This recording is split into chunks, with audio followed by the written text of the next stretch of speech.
कर्तव्यदक्ष लोकप्रिय बूथ अध्यक्ष ते प्रदेशाध्यक्षापर्यंत आलेले आमच्या सर्वांचे नेते नवनिर्वाचित प्रदेशाध्यक्ष हे परभणी शहरामध्ये प्रथमच येत आहे. देवगिरी गाडीने सकाळी 7:30 वाजता त्यांचं आगमन रेल्वे स्टेशन परभणी इथे होईल. तिथून भव्य दिव्य स्वागत स्टेशनला केल्यानंतर आम्ही स्वागत रॅली सावली विश्रामगृह इथे इथपर्यंत काढण्यात येणार आहे. त्यानंतर पाथरीकडे जात असताना पेडगाव फाट्यावर एक स्वागत आहे, मानवतला रोडला स्वागत आहे महाराणा प्रताप चौकामध्ये, आणि छत्रपती शिवाजी महाराज चौक पाथरी इथे एक स्वागत आहे. जन्मभूमी असलेली साईबाबांची, तिथे साईबाबांचं दर्शन घेऊन ते नरेंद्र स्वामी महाराजांच्या कार्यक्रमाला उपस्थित राहणार आहे.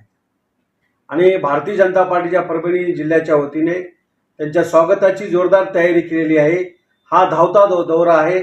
पक्षाचा कुठलाही कार्यक्रम साहेबांनी नाही दिला. नंतर मी एक दिवस पक्षाच्या कार्यक्रमासाठी, संघटनात्मक कार्यक्रमासाठी मी येतो म्हणले. आता हा धार्मिक कार्यक्रमाला आणि एक शाळेचं उद्घाटन साहेबांच्या हस्ते सिमरगावला आहे नरेंद्रचारी त्या पीठामध्ये, त्या निमित्त साहेब येत आहेत. अतिशय जोरदार तयारी झालेली आहे.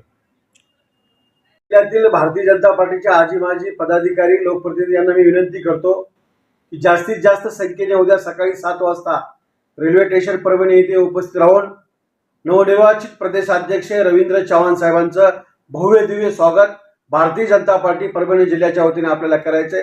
सर्वांनी उपस्थित राहावं. Subscribe now and press the bell icon. Never miss an update.